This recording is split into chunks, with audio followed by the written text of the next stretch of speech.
படங்களில் ஏன் 10 படங்கள் மட்டுமே ஓடுகின்றன, 190 படங்கள் ஏன் பின்வாங்குகின்றன என்பதை சற்றே யோசித்து பார்த்தால், இவர்கள் வாழ்க்கையை பார்த்து சினிமா எடுக்காமல் படங்களை பார்த்து பல பேர் சினிமா எடுக்கிறார்கள். படத்தின் வெற்றி என்பது இந்த மாதிரி விழாக்களால் தீர்மானிக்கப்படுவதல்ல, இந்த மாதிரி ஒரு பத்திரிகை சந்திப்புகளால் மட்டுமே தீர்மானிக்கப்படுவதல்ல.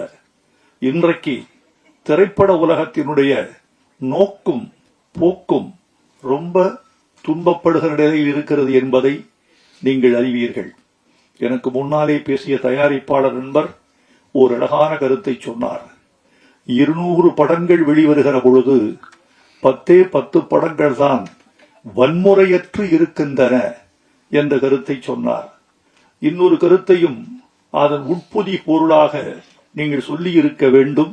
அதை நான் சொல்கிறேன். 200 படங்கள் வந்தால் 10 படங்கள் மட்டும்தான் வெற்றிக்கு பக்கத்தில் இருக்கக்கூடிய படங்களாக இருக்கின்றன என்பதையும் நீங்கள் சொல்லி இருக்க வேண்டும்.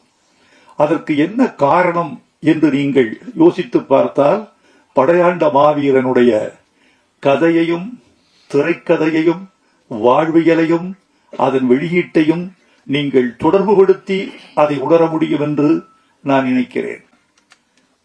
ஒரு திரைக்கதைக்கு மூலக்கதை ஆசிரியன், திரைக்கதை ஆசிரியன், வசனகர்த்தா, துணை இயக்குனர், இயக்குனர் என்று பலதரப்பட்ட 10 மூளைகளால் செழுமைப்படுத்தப்படுவது ஒரு சினிமா.